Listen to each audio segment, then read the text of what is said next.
60%, for example, of the world's best solar potential is in Africa. You see, when you make a leader a president, not just a president, a good leader, when a good leader becomes a president, you'll be satisfied. You will be proud of your president. You'll be proud of your country. You'll be proud of your continent. I'm not just trying to talk too much. The President William is addressing the EU.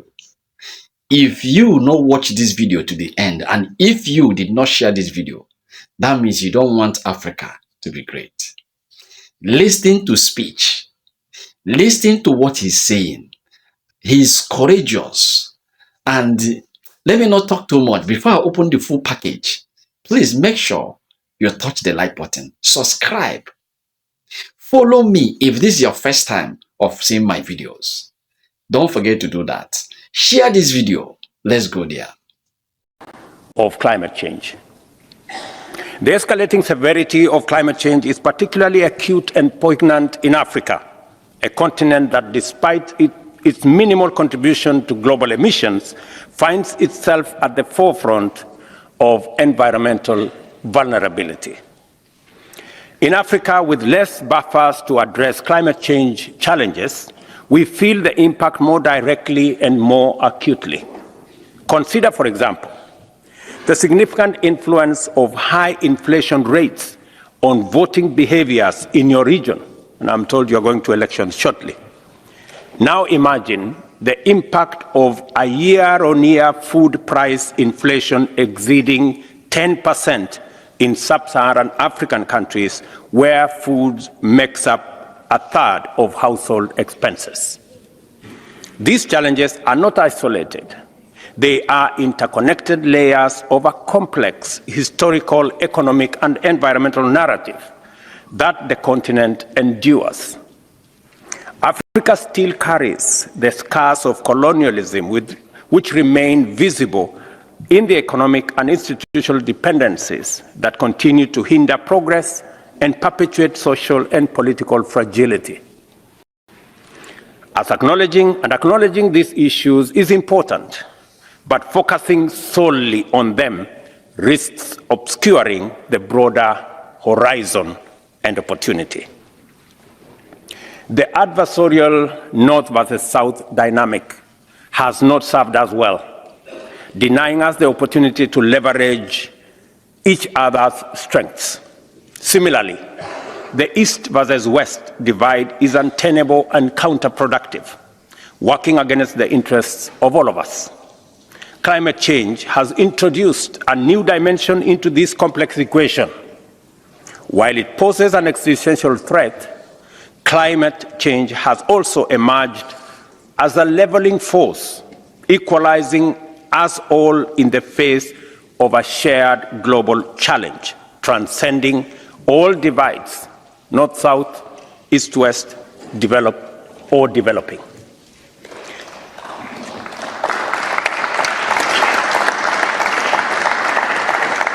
Collectively, therefore, we have the means to make progress.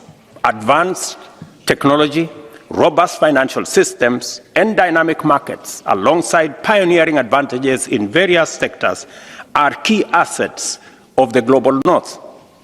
Historically, the global South has played a vital role in supporting North's industrialization by providing raw materials and markets. Now, as we navigate a new era of global interdependence, this needs to evolve into a reciprocal relationship, a shift towards a more balanced and equitable global partnership with a deliberate transfer of technology, flow of capital to the global South. And to this also means a seat at the table to look for solutions that work for all of us in a spirit of cooperation and mutual understanding. Thus, it is essential to reassess long-standing assumptions that sometimes are not true, rethink perceived barriers, and question default decisions. We need to be bold and strategic. The decisive step towards structural shift required to fulfill the 20 Agenda for Sustainable Development and keep global warming at 1.5 degrees centigrade. This was precisely the premise of the inaugural Africa Climate Summit that I hosted in September.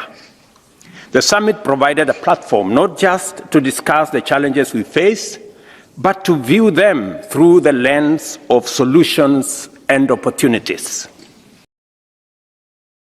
I'm hopeful because there exists a real opportunity, an opportunity to reach sustainable, equitable prosperity for all of humanity, an opportunity for the European Union to accelerate its race to net zero, decarbonize its industry, and build the economy of the future, and an opportunity for Africa to provide security and stability for all Africans while taking its rightful place in the 21st century economy.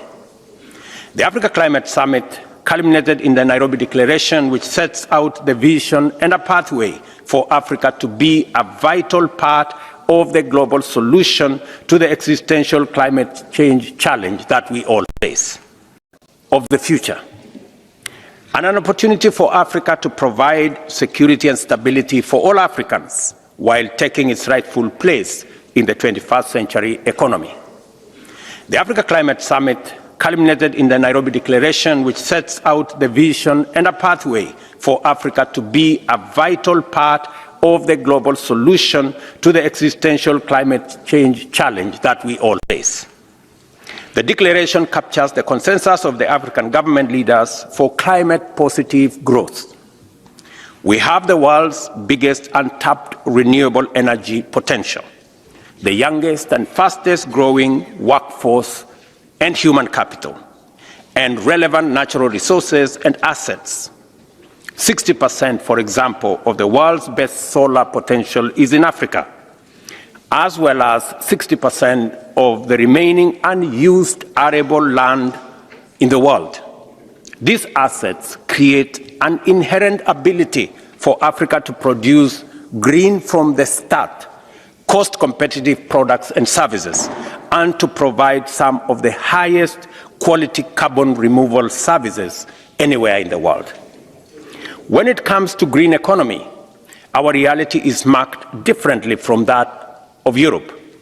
Over 600 million Africans are deprived of access to energy, a fundamental prerequisite for dignified living and the provision of basic yet vital services like health and education.